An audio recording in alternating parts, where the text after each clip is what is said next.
స్థానిక సంస్థల అదనపు కలెక్టర్ ఫైజాన్ అహ్మద్ ప్రజావాణి దరఖాస్తులను త్వరితగతిన పరిష్కరించాలని అధికారులకు ఆదేశించారు.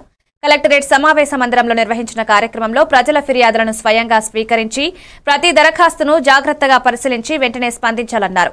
వానాకాలంలో గ్రామీణ పట్టణ ప్రాంతాల్లో శానిటేషన్ చర్యలు నిర్లక్ష్యం కాకుండా జాగ్రత్తగా చేపట్టాలని, వన మహోత్సవంలో మొక్కలు నాటడానికి అవసరమైన ఏర్పాట్లు పూర్తి చేయాలని సూచించారు.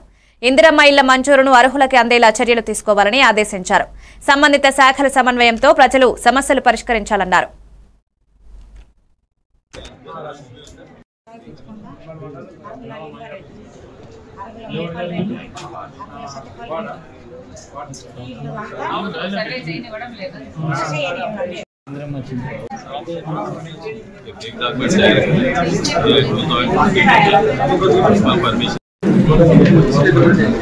This is